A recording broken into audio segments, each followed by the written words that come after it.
요한복음 18장 1절에서 11절 말씀 가지고 예수께서 잡히심이라는 제목으로 여러분과 함께 말씀을 나누겠습니다. 요한복음 17장에서 예수님의 대제사장적 기도가 끝난 후에 이제 예수님은 제자들과 함께 예루살렘 성 밖으로 나가셔서 기드론 시내를 건너서 그 앞에 있는 감람산 겟세마네 동산으로 가십니다. 18절 1, 2절에 보면 예수께서 이 말씀을 하시고 제자들과 함께 기드론 시내 건너편으로 나가시니 그곳에 동산이 있는데 제자들과 함께 들어가시니라. 그곳은 가끔 예수께서 제자들과 모이시는 곳이므로 예수를 파는 유다도 그곳을 알더라. 이렇게 되어 있는데요. 여기 보면 예수님께서 제자들과 함께 먼저 기드론 시내 건너편으로 나가시니 그곳에 동산이 있다. 이렇게 이야기를 하고 있습니다. 다른 복음서들에는요, 이 동산의 이름이 겟세마네라고 밝혔는데 요한복음에서는 그냥 동산이라고만 나오는 대신에 예수님과 제자들이 이 예루살렘 성에서 나와서 이 감람산에 있는 겟세마네 동산으로 가기 위해서 건넌 시내의 이름이 기드론 시내임을 특별히 밝히고 있습니다. 이 기드론 시내는 그 뜻이 어두운 시내라는 뜻입니다. 그런데 이 지금 어느 상징적인 어떤 의미가 있죠. 그러니까 요한복음에서는 다른 공관복음에서 다룬 것들을 다루지 않고 또 공관복음에서 다루지 않은 것들을 다루는 면들이 있거든요. 그러니까 이 다른 곳에서 나와 있지 않는 곳이 여기 나와 있다. 그러면은 뭔가 이 지금 사도 요한이 조금 강조하고 있다는 것들을 생각을 해야 돼요. 다른 곳에서는 기드론 시내라는 게 나오지 않은데 여기서는 그 이름이 나온다는 것은 지금 예수님께서 이제 건너셔야 될 이 어두운 이 시내, 이 강을 건너야 되는 것을 상징하는 것이고요. 특별히 이 기드론 시내는 우리가 시내 하면은 그냥 항상 물이 흐르는 그 작은 시냇물 이렇게 생각을 하는데 사실 이제 기드론 시내는 시내라기보다는 골짜기입니다. 이제 여기에는 항상 물이 흐르는 곳이 아니고 비가 많이 오면 그 골짜기를 따라서 물이 흐르지만 평소에는 거의 말라있는 건천, 와디입니다. 그래서 이제 우리 그걸 와디라고 하거든요. 그러니까 와디라는 게 뭐냐면 평소에는 말라있다가 비가 오면은 이 물이 흐르는 곳, 그것이 와디인데요. 이 기드론 시내가 바로 그 와디예요. 근데 지금 때가 언제입니까? 때가 6월절 명절이 시작되는 때예요. 근데 이 6월절 명절, 우리가 유대 3대 절기에는 전국 각지 또는 세계 각처에 흩어져 있는 유대인들이 다 예루살렘으로 모입니다. 예루살렘 모여가지고 뭘 해요? 예루살렘 성전에서 6월절 어린 양을 잡아요. 각 가정당 하나씩 어린 양을 잡는데 그 수가 얼마나 많냐면 한 기록에 의하면 이 6월절 그 명절 기간에 잡는 양의 수가 거의 20만 마리가 넘는다라는 이야기가 있어요. 엄청나게 많은 양들이 예루살렘 성전에서 잡혀요. 근데 이 양을 잡고 그 피를 받아서 이 번제단에 뿌리잖아요. 근데 사실은 번제단에 뿌리는 피는 일부입니다. 그리고 그 피가 다 계속 흐르잖아요. 근데 그 피들이 20만 마리가 흘린 그 피가 다 어디로 모이냐면 이 예루살렘 성전 밖으로 나가면 거기가 기드론 시내예요. 기드론 시내로 다 흘러 들어가는 거예요. 그러니까 예수님이 제자들과 함께 이 기드론 시내를 건널 때 그 기드론 골짜기에는 그 20만 마리의 어린 양이 흘린 피가 흥건하게 있는 거죠. 그 어린 양의 피가 흐르는 그 어두운 시내를 예수님이 제자들과 함께 건너는 거예요. 상징적인 의미가 있죠. 바로 예수께서 그 6월절의 어린 양으로 이 영원한 효력을 가진 하나님의 유일무이한 그 6월절 어린 양으로 십자가에서 죽으실 것을 상징하는 겁니다. 그러니까 그 피의 강을 건너는 거예요. 지금 특별히 그거를 요한복음에서는 강조를 하고 있는 겁니다. 그래서 이제 예수님이 제자들과 함께 기드론 시내를 건너서 이제 바로 앞에 있는, 그러니까 예루살렘 성이 있으면요, 기드론 시내가 이렇게 있고 기드론 시내를 바로 건너면 바로 앞에가 감람산이 있습니다. 이 감람산은 그러니까 올리브산이라는 뜻이에요. 올리브 나무가 많습니다. 그리고 이 감람산 바로 초입에 기드론 시내를 막 건너가면 이 감람산 초입에 겟세마네라고 하는 정원이 있습니다. 우리는 뭐 겟세마네 동산 이렇게 이야기하는데 영어로는 가든이에요. 가든. 정원입니다. 그러니까 뭐 이렇게 솟아있는 뭐 산이 아니고 그냥 약간 이렇게 평평한 언덕 같은 곳에 특별히 올리브 나무들이 막 이렇게 모여 있는 올리브 나무 밭이라고 할 수 있는 곳이죠. 근데 거기에가 그 이름이 그 정원의 이름이 겟세마네예요. 근데 겟세마네는 무슨 뜻이냐면 기름틀이라는 뜻입니다. 그러니까 이 겟세마네가 어떤 곳이냐면 이 올리브 나무가 많이 있는 감람산에 있는 올리브 열매를 따가지고요. 다 그 초입 밑으로 다 가지고 와요. 겟세마네로 가지고 와서 거기에서 올리브 기름을 짜는 곳이에요. 거기가 이제 겟세마네라는 곳인데, 지금도 이 겟세마네 가면은요, 막 1500년, 2000년 된 올리브 나무들이 있어요. 어마어마하게 큰, 아주 고목나무. 네. 그러니까 올리브 나무는 원래 그렇게 막 몇천 년씩 살아요. 근데 그 뭐 1500년, 2000년 되는 그 올리브 나무가 거기에 있는 것을 보면서 저 나무가 실제로 저 나무 중에 어떤 나무는 예수님이 겟세마네에서 기도하실 때 기도하던 장면을 본 나무도 있을 것이다. 이 생각도 들어요. 그래서 이 성지순례 가서 딱 보면은 저 나무가 예수님 기도하는 장면을 봤을 거라는 생각이 들면서 굉장히 좀 뭔가 이 마음이 감개무량한 바로 예수님이 기도한 그 현장에 그 증인이 있는 곳에 우리가 간다라는 어떤 느낌으로 인해서 살짝 이 마음이 좀 이렇게 뭐 감개무량한 그런 것들이 좀 있습니다.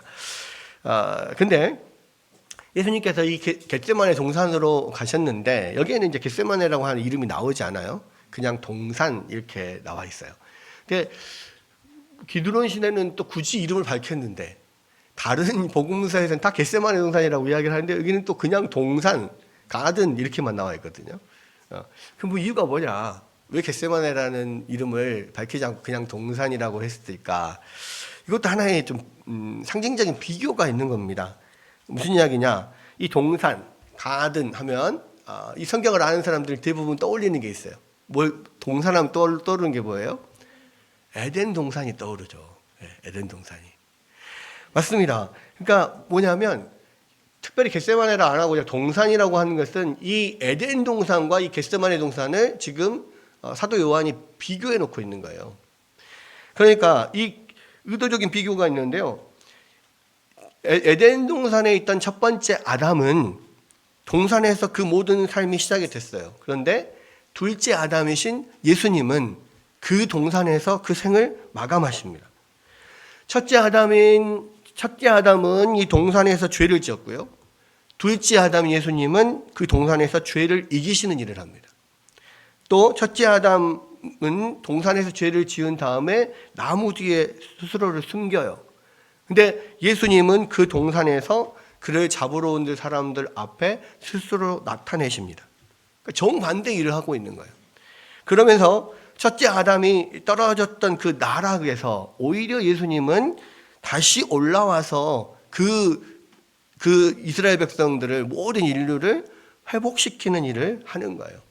그래서 특별히 이 동산이라고 하면서 에덴 동산과 겟세마네를 지금 비교하고 있는 겁니다. 2절에 보면요, 그곳에 가끔 예수께서 제자들과 모이시는 곳이다 이렇게 이야기를 하는데, 누가복음 21장 37절에는 예수께서 낮에는 성전에서 가르치시고 밤에는 나가 감람원이라고 하는 산에서 쉬시니 그랬습니다. 그러니까 예수님께서 예루살렘에 오시면요, 낮에 그 예루살렘 성전에서 가르치시다가 저녁에 이 감람원 겟세마네에 가서 제자들과 함께 쉬시는 경우가 많았단 말이에요. 또 누가복음 22장 39절에는 예수께서 나가사 습관을 따라 감람산에 가심에 제자들도 따라갔더니 그랬어요. 그러니까 습관을 따라갔다는 이야기는 그 감람원, 그 겟세마네 동산에 자주 제자들과 갔다는 거죠.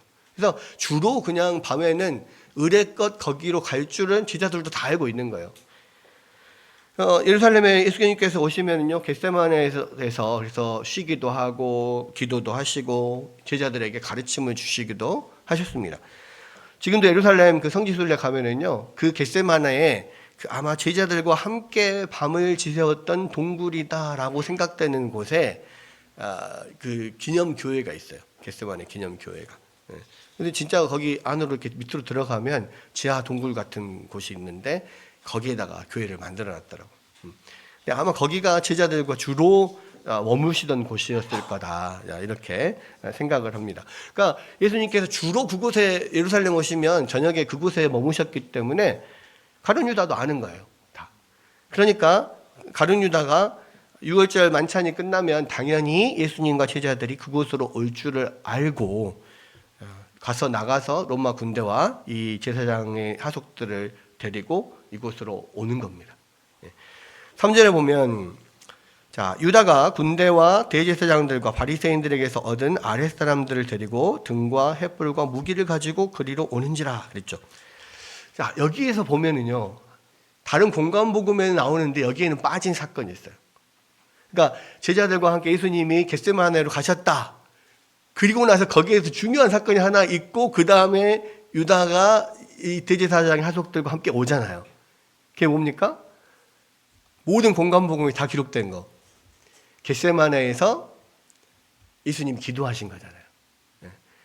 이 제자들한테 시험에 들지 말게, 유혹에 빠지지 않게 여기서 기도해라 하시고 더 깊은 곳으로 가셔서 하나님 앞에 기도하죠. 아버지요, 만일 아버지의 뜻이거든 이 잔을 내게서 옮기시옵소서. 그러나 나의 원대로 마옵시고 아버지의 원대로 되기를 원하나이다. 이렇게 기도를 하십니다. 얼마나 하나님 앞에 간절히 기도를 하는지, 그 땀이 막 땅에 떨어지는데 빗방울 같이 되었다. 그렇게 이야기하죠. 그러니까 사람들이 막 엄청 힘써서 막 하면은, 기도하다 보면 이 몸에 모세혈관들이 터지면서 막 눈도 충혈되고 뭐 이렇게 땀이 흐르면서 피가 섞여 나오기도 하고 뭐 그런다고 해요. 그러니까 그만큼 하나님께 정말 간절하게 처절하게 기도했다는 것을 우리가 알 수가 있죠. 그런데 공관복음에 다 나와 있는 그 장면이 요한복음에서만 딱 빠져 있습니다. 그러니까 지금 요한복음은 사실 뭐 모든 복음서도 마찬가지지만 다른 복음서가 쓰여진 이후에 거의 한 30년 뒤에 거의 사도 요한이 거의 한 90살 됐을 나이 많이 들었을 때에 요한복음을 쓴 거거든요. 이미 오랜 세월 동안 공관복음이 읽혀지고 있었어요. 근데 요한복음을 따로 쓸 필요가 없거든요. 굳이 쓴 이유가 있다면 다른 목적이 있었다는 거죠. 그게 뭐냐면 요한복음은 특별히 예수님의 하나님 되심을 강조해서 기록하는 것입니다. 왜냐하면 요한이 살던 그 시대에 예수님의 어떤 신성을 부인하는 그런 이단들이 이렇게 횡행했었거든요. 그러니까 예수님이 완전하신 하나님이시고 완전한 인간임을 증거하는데 특별히 예수님의 하나님 되심, 신성에 대해서 강조하고 있는 성경이 요한복음이에요. 그러니까 지금 이 요한복음에서 특별히 겟세마네 기도를 생략한 이유는 뭐냐면 이 하나님 되신 예수님이 하나님 되심, 신성을 더 강조해서 기록을 하기 위해서입니다. 왜냐하면 겟세마네 기도는 가장 인간적인 기도거든요. 하나님 앞에서 제발 하나님 할 수만 있으면 아버지 이 잔을 내게서 옮겨 주십시오. 그러나 내 원대로 마시고 아버지 원대로 하십시오. 이거는 정말 그렇게 막 땀에 피가 섞여 나올 정도로 간절히 애쓰면서 기도한 것은 하나님으로서는 그렇게 기도하지 않으시죠. 인간으로서 앞으로 이 십자가를 통하여서 쏟아질 하나님의 진노를 그 연약한 인간의 몸으로 견디기가 어렵기 때문에 그거에 대한 어떤 두려움과 또 인간적인 모습으로서 하나님 앞에 간절히 간구를 하는 건데 요한복음은 그것을 쓰지 않았습니다. 그러니까 그렇게 하지 않았다는 것도 아니고 예수님의 인간됨을 부인하는 것은 아닙니다만은, 그러나 이 성경을 쓰는 목적이 예수님의 하나님 되심을 더 드러내기 위함이기 때문에 의도적으로 이거를 빼는 거죠. 그리고 바로 이제 기도가 끝난 이후에 가룟 유다가 군대와 대제사장들과 바리새인들에게서 얻은 아랫사람들을 데리고 오는 것을 기록을 하는 거예요. 근데 여기서 보면 이 군대가 나옵니다. 이것도 다른 복음서와 좀 달라요. 다른 복음서에서는 군대라는 말이 나오지 않습니다. 여기 유일하게 군대라는 말이 나오는데, 이 군대는 이스라엘 군대가 아닙니다. 이스라엘은 군대가 없어요. 왜? 식민지니까. 그러니까 군대가 없고 그냥 뭐 경비병 정도 있습니다. 근데 여기서 군대는 뭐냐면 로마 군인들인 거예요. 여기에서 이 스페이란이라고 되어 있는 단어가 쓰였는데, 헬라어 단어가 라틴어로 코우스라고 불리는 이 로마 군대 조직 이름입니다. 이 코우스는 뭐냐면 한 군단의 10분의 1 병력으로 이루어진 군대. 이게 그러니까 한 군단이 6,000명 정도 되거든요. 이 코우스는 그러니까 10분의 1이니까 한 600명 정도 되는 거예요.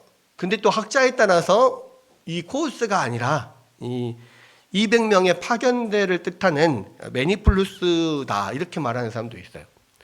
그럼 어쨌거나 여기에서 군대가 나왔다는 것은 그럼 적어도 수백 명의 군대가 지금 예수님을 잡으러 왔다는 거예요. 참 특이하게도요, 여기 보면 유대인과 이방인이 하나 되어서 예수님을 잡으러 옵니다. 그러니까 그 로마 군대와 또 대제사장이 보낸 하속들이 같이 모여가지고 예수님을 잡으러 와요. 한 목표를 가지고. 서로 갈라져 있는 이 악한 사람들도요, 자신들의 목적을 성취하기 위해서 언제든지 하나로 뭉칠 수 있어요. 한편으로는 또 그리스도께서 죄인들, 곧 유대인과 이방인 모두를 위해서 죽으셔야 하는 것처럼 하나님께서 이 이방인들과 유대인 모두 주님을 잡아서 십자가에 못 박는 일을 가담하게 만드신 거예요. 그러니까 이들이 같이 뜻을 모아서 오는 것 자체도 이 기적인 거예요. 그런 일이 일어날 수 없어요. 그런데 예수님을 잡아 죽이는 데는 다 하나가 되는 거야. 악한 사람들은 물론 그렇게 할 수 있어요. 근데 그것도 하나님의 뜻이었다고. 왜? 예수님은 그 악한 사람들, 이방인이든 유대인이든 다 그들을 위해서 돌아가셔야 되기 때문에 그들이 자기들의 손으로 예수님을 잡아 넘기는 거예요. 자기들은 자기 뜻대로 이것을 다 이루었다라고 생각을 하지만 하나님은 하나님의 뜻대로 그들을 이끌고 계시는 거예요. 그리고 이 사람들이 특별히 이때 온 이유가 있습니다. 그러니까 그들이 지금 때와 장소를 고른 거예요. 왜? 한적할 때, 군중들이 없을 때 예수님을 잡으려고. 왜냐하면 그 앞에서도 예수님이 예루살렘 지금 입성을 하셔가지고 한참 예루살렘에서 제자들과 사람들을 가르칠 때 대제사장들이 사람들을 보내가지고 예수님을 잡아오라 그랬습니다. 근데 대제사장의 종들이 가가지고 빈손으로 그냥 돌아와요. 왜 빈손으로 왔냐? 그랬더니 못 잡겠습니다. 왜요? 왜? 지금까지 그분이 말씀하신 것처럼 그렇게 말씀하는 분은 한 번도 본 적이 없어요.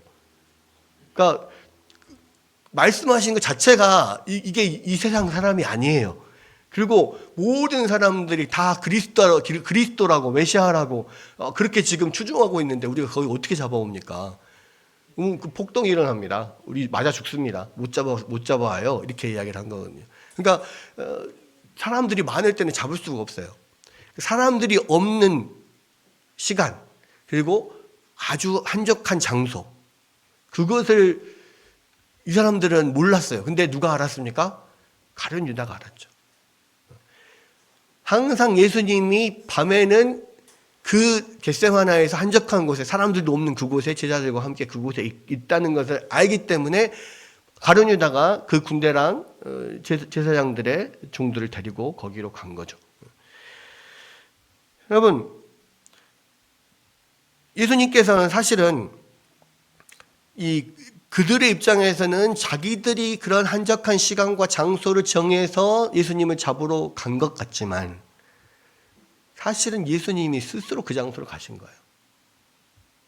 만약 예수님이 피하고자 했으면 진작에 피했습니다. 왜냐하면 그 전에도 요한복음에서도 계속 나오잖아요. 예수님을 모든 그 제사장과 바리새인들이 예수님을 잡으려고 몇 번 시도를 했습니다. 근데 그때마다 예수님이 그냥 유의 피해서 다른 데 가셨어요. 잡을 수가 없었어요. 예수님이 하려고만 했으면 얼마든지 피할 수 있었다는 겁니다. 그리고 예수님은 이미 가룟 유다가 자신을 배신할 걸 알았잖아요. 유월절 만찬하면서 내가 떡을 찍어주는 그 사람이 나를 파는 사람이다라고 분명히 이야기하고 가룟 유다에게 분명히 줬어요. 그리고 가룟 유다에게 마지막으로 가룟 유다에게 너 할 일을 해라라고 했을 때 가룟 유다가 나가잖아요. 가룟 유다가 예수님을 지금 대제사장에 고발해서 군대를 끌고 오려고 나가는 줄 예수님이 알았단 말이에요. 근데 그대로 놔둡니다. 그리고 가룟 유다가 겟세마네 동산으로 그 사람들 데리고 올 거라는 걸 알았어요. 근데 그곳을 그냥 제자들과 함께 가셔요. 그러니까 피할 수 없어서 못 피한 게 아니에요. 예수님 스스로 그곳을 가신 거예요. 여러분, 가룟 유다와 제사장 일행들은요, 나름대로 자기 일을 하고 있다라고 하지만 사실은 그 모든 것이 다 하나님의 계획 안에 있었던 것이고, 예수님은 스스로 그곳에 가셔서 스스로 잡히시는 거예요. 예수님을 믿지 않는 사람들이나 또는 자유주의 신학자들이나 이런 사람들은요, 예수님의 십자가를 실패로 봅니다. 예수님이 이상향을 꿈꾸고 있다가 결국 실패해서 십자가에 못 박혔다 이렇게 생각을 합니다. 근데요, 오늘 예수님이 잡히시는 것부터 모든 십자가에 돌아가시는 이 내용들을 자세히 살펴보면요, 예수님이 실패해서 갑자기 어이없게 십자가에 죽으신 게 아니에요. 예수님이 그렇게 수동적으로 죽으신 게 아니고 능동적으로 스스로 그 길을 가신 거란 말이에요. 이 요한복음 특별히 그 부분에 대해서 강조해서 기록이 되어 있습니다. 여러분, 4절에서 6절을 보시면요, 예수께서 그 당할 일을 다 하시고 나아가 이르시되 너희가 누구를 찾느냐 대답하되 나사렛 예수라 하거늘 이르시되 내가 그니라 하시니라. 그를 파는 유다도 그들과 함께 섰더라. 예수께서 그들에게 내가 그니라 하실 때에 그들이 물러가서 땅에 엎드러지는지라. 이 6절 이 부분도요, 다른 공간 복음에는 없어요. 이것도 그러니까 예수님이 하나님 되심을 지금 이야기하고 있는 거예요. 자, 무슨 이야기입니까? 예수님이 4절에 보니까 그 당할 일을 다 알고 계셨다고 합니다. 피한 게 아니에요. 그리고 그것을 아시고 그 다음에 나아가 이르시되, 피한 게 아니라요, 오히려 앞으로 나아가요. 그리고 앞에 나가서 말씀을 하셔요. 여러분, 제자들과 예수님이 같이 있습니다. 제자들 사이에 예수님 섞여 있으면 누가 누군지 모르니까 이 로마 군대들이 예수님을 못 잡을 수도 있잖아요. 그러니까 가룟 유다가 그 제자들 가운데 섞여 있는 예수님을 지목해서 이분이 이 사람이 예수다, 내가 가서 키스를 하는 사람이 예수다라고 지목을 하기로 했어요. 섞여 있으면 모를 수 있으니까. 그런데 예수님은 섞여서 그 군대가 온다고 섞여서 이렇게 숨어 있는 게 아니라 오히려 제자들 앞으로 나가셔서 너희가 누구를 찾느냐 이렇게 말씀하시는 거예요. 여러분, 그렇게 말씀을 하시는 것 자체가 이미 기다리고 계신 거예요, 예수님이. 이 병사들을. 그랬을 때 누구를 찾느냐 하고 나사렛 예수를 찾는다 이렇게 이야기를 하니까 예수님이 내가 그니라 이렇게 이야기를 해요. 근데 이 말도 예수님의 하나님 되심을 지금 나타내고 있는 거예요. 그러니까 내가 그니라 하면 I am he 그런 뜻이거든요. 근데 요한복음에 보면 계속해서 나는 누구다, I am 누구, I am 뭐 이렇게 말씀하시는 게 7번이 나옵니다. 뭐 나는 포도나무다, 나는 생명의 떡이다, 나는 생명의 강이다, 뭐 나는 양의 문이다, 뭐 이런 식으로 나는 뭐뭐다, I am I am 뭐 이렇게 나오는데, 이거를 성경학자들은 예수님이 스스로 하나님 되심을 증거하는 말이라고 해요.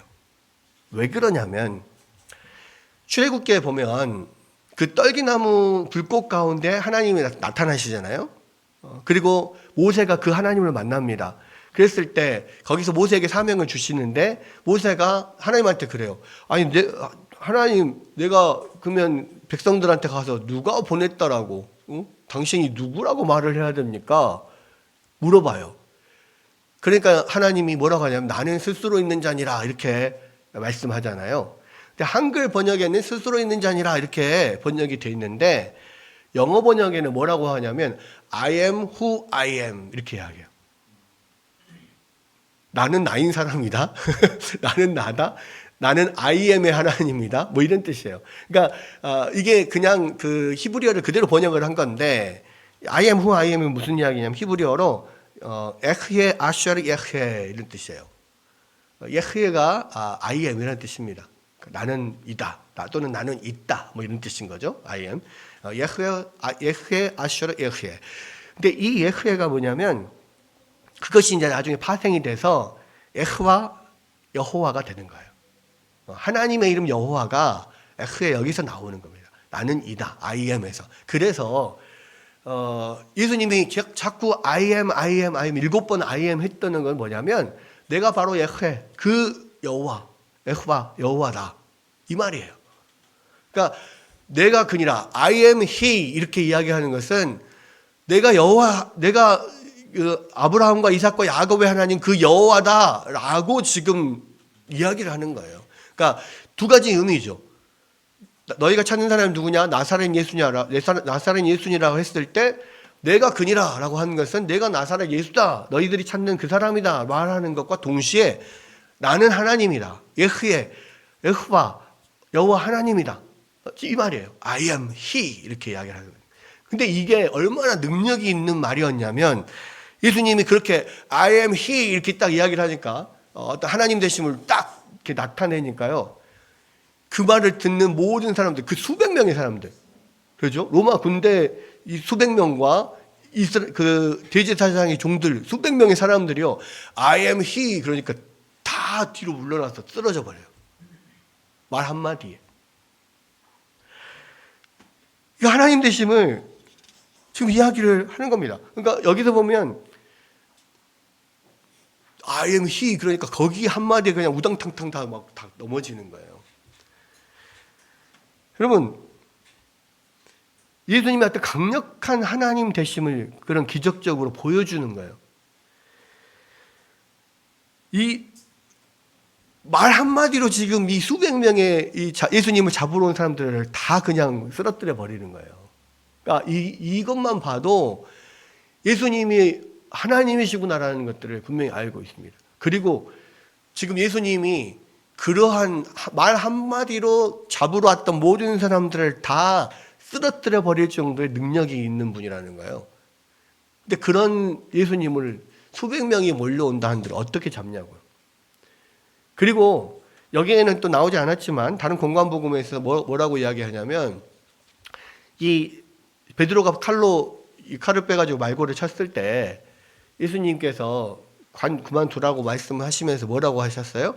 내가 지금이라도 한 군단이나 되는 천사들을 불러와서 저들을 다 물리칠 권한이 없는 줄 아느냐.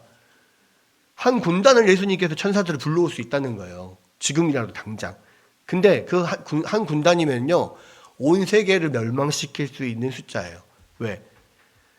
소돔과 고모라를 멸망시켰을 때 하나님과 아브라함이 하나님을 만났을 때요, 소돔과 고모라를 멸망시키러 가는 두 천사와 여호와 하나님을 만나잖아요. 그럼 뭐예요? 천사 한 명당 도시 하나씩을 맞는 거예요. 천사 한 명이면요, 도시 하나가 무너져요. 근데 천사가 한 군단 6천 명의 천사가 모이면 어떻게 됩니까? 온 세계가, 온 우주가 다 멸망할 수 있어요. 그만큼의 엄청난 능력을 가진 천사들을 불릴 수 있고, 예수님은 말 한마디로 그 모든 병사들을 다 쓰러뜨려 버릴 수 있는 능력을 가지신 분이에요. 근데 그러한 능력을 지금 보여주면서 제자들에게 힘없이 잡혀간다고요? 그게 잡혀가는 겁니까? 잡혀주는 거죠. 예수님이 스스로 예수님의 하나님 되심과 그 모든 것을 말 한마디로 다 쓰러뜨려 버릴 수 있는 그런 능력을 가지고 계신 분이라는 것을 보여주면서 아버지께서 원하시는 그 길을 가는 거예요. 예수님이 능동적인 의지를 따라서 그 길을 가는 거예요. 예수님은 앞에서도 계속해서 그 말씀을 하셨어요. 그러니까 요한복음 10장 17절에 18절에 보면 내가 내 목숨을 버리는 것은 그것을 내가 다시 얻기 위함이니 이로 말미암아 아버지께서 나를 사랑하시느니라. 이를 내게서 빼앗는 자가 있는 것이 아니라 내가 스스로 버리노라. 나는 버릴 권세도 있고 다시 얻을 권세도 있으니 이 계명은 내 아버지께서 받았노라 하시니라. 요한복음에서 끊임없이 예수님이 그 십자가의 길을 능동적으로 스스로 가시겠다라고 계속해서 말씀하십니다. 누구도 이 권세를 뺏을 수 없다. 누가 가라 해서 가는, 내가 다른 사람 위해서 가는 게 아니라 아버지의 뜻을 따라서 내가 스스로 순종하여 가는 길이다. 내가 내 목숨을 버리는 것은 그건 아버지께서 받은 나의 권세다. 내가 그 권세로 그 일을 스스로 하는 거다라고 계속해서 이야기를 하는 거예요. 어떤 위대한 일을 하시다가 실패하고 잡히신 게 아니라 스스로 그 십자가의 길을, 그 고통의 길을 지금 가고 계신다는 겁니다. 더군다나 지금 7절과 9절, 7절에서 9절을 보면 이렇게 말씀하시죠. 자, 이에 다시 누구를 찾느냐고 물으신대 그들이 말하되 나사렛 예수라 하거늘 예수께서 대답하시되 너희에게 내가 그니라 하였으니 나를 찾거든 이 사람들이 가는 것을 용납하라 하시니 이는 아버지께서 내게 주신 자 중에서 하나도 잃지 아니하였사옵나이다 하신 말씀을 응하게 하려 함이라. 아버지께서 내게 주신 자 중에서 하나도 잃지 아니하였사옵나이다. 누가 말한 거예요? 예수님이 그렇게 요한복음 17장에서 그렇게 기도하신 내용이에요. 그러니까 스스로 아버지께서 주신 모든 자를 한 사람도 내가 잃지 않았습니다. 앞으로 그렇게 않겠습니다. 라는 기도입니다. 근데 그 기도대로 마지막 예수님이 스스로 그 길을 가시면서 이 로마 군대에게 잡혀가는 그 순간에도 나를 찾아왔으면 나만 잡아가라. 이 제자들은 자기 길을 가도록 놔둬라. 이렇게 이야기를 해요. 근데 여러분, 만약에 예수님이 잡혀가는 것을 그냥 억지로 도망치다가 피하다가 잡혀갔다면 제자들 신경 쓸 수 겨를이 있겠습니까?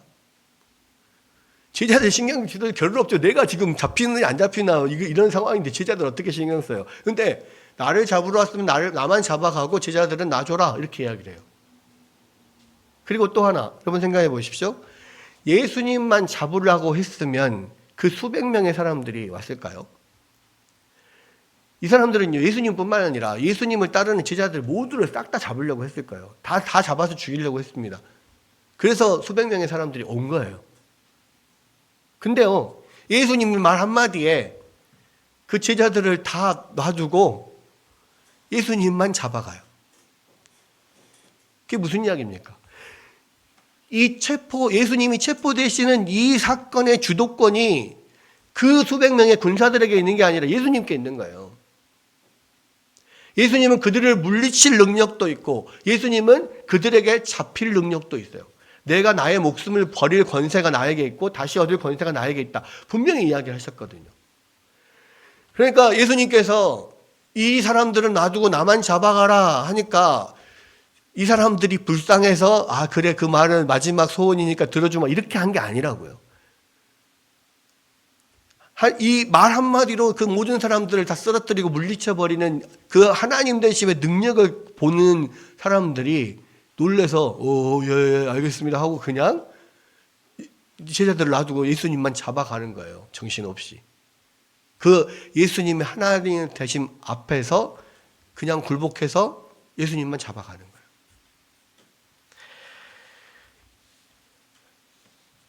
여러분, 그러니까 지금 이 예수님이 가신 이 길이 그냥 어쩔 수 없이 잡혀가는 길이 아니라 예수님이 스스로 그 길을 선택하여 가시는 거예요. 그 엄청난 능력을 그 사람들 앞에 보이면서. 그런데 예수님께서 지금 하나님께서 가라 하신 그 길을 그 엄청난 능력이 있음에도 불구하고 또 그 엄청난 능력을 보여주시면서도 그 말씀에 순종하여서 지금 묵묵히 그 길을 가고 있는데 그 길을 방해하는 사람이 나타납니다. 10절에 11절에 보니까 뭐라고 합니까? 이에 시몬 베드로가 칼을 가졌는데 그것을 빼어 대제사장의 종을 쳐서 오른편 귀를 베어버리니 그 종의 이름은 말고라. 예수께서 베드로들을 이르시되 칼에 칼집에 꽂으라. 아버지께서 주신 잔을 내가 마시지 아니하겠느냐 하시니라. 여러분, 지금 예수님을 잡아가려고 수백 명의 군사들이 왔어요. 몰려왔습니다. 제자들 마음은 어떨까요? 두렵기도 하지만 예수님을 잡아가려고 하는 그 사람들을 보면서 속에서 막 분이 나겠죠. 근데 분은 나지만 또 그 많은 병사들 앞에 다 칼로 막 무장하고 왔는데 어떻게 할 수 없으니까 그냥 그 분노를 터뜨리지 못하고 있어요. 근데 베드로는 한 번 돌면은 아무것도 안 보이는 사람이잖아요. 칼을 숨겨서 갖고 있었단 말이에요. 예수님을 잡아가려고 하니까 이 칼을 빼가지고 예수님을 막 잡으려고 달라드는 제사장의 종 말고를 칩니다. 말고의 길을 잘랐는데 길을 진짜로 자르려고 자른 게 아니라 베드로 입장에서는 뭐예요? 말고를 죽이려고 휘둘렀어요. 근데 베드로는 어부지 검사가 아니잖아요. 군인이 아니잖아요. 그러니까 칼을 잘 못 쓰는 사람이야. 어설프게 휘두르다가 말고가 피하니까 귀가 잘려진 거예요. 근데 예수님이 뭐라고 이야기합니까? 예수님이 베드로를 보고 칼을 칼집에 꽂으라. 아버지께서 주신 잔을 내가 마시지 않겠느냐. 그러면서 그 말고의 길을 고쳐주시죠. 여러분, 베드로는 그 의분에 차서 내가 예수님을 위해서 목숨이라도 바쳐서 내가 예수님을 구하겠다라고 나선 그런 길이지만 사실은 베드로의 그런 의분을 통해서 자칫 잘못했으면 하나님의 일이 망쳐질 뻔한 거예요. 여러분, 그 칼을 휘두르면 나름대로 분은 터뜨릴 수 있겠죠. 그리고 그 칼을 휘두르는 것을 옆에서 보는 제자들도 나름대로 마음이 통쾌할 수도 있겠죠. 근데요, 그 베드로의 행동이 잘못하면은 예수님의 길을 막고 교회를 무너뜨리는 행동이 될 수 있었다는 거예요. 여러분, 우리가 생각할 때는 분명히 하나님의 일을 한다고 하지만 자칫 잘못하면 교회를 무너뜨리는 행동이 될 수가 있어요. 여러분, 만약에 그 베드로가 그렇게 칼을 휘두르고 예수님이 베드로를 막지 않았다면 어떤 일이 일어났을까요? 모든 예수님을 잡으러 온 병사들이 다 지금 무기를 들고 무장하고 있잖아요. 그러면 그렇게 갑자기 베드로가 이 칼을 빼들어서 싸우기 시작하면은 군대가 무력 진압을 시작하겠죠. 결과적으로 싸우다가 어떻게 돼요? 거기 있는 제자들 다 죽어요. 그럼 어떻게 돼요? 하나님의 교회가 사라져 버리는 거예요.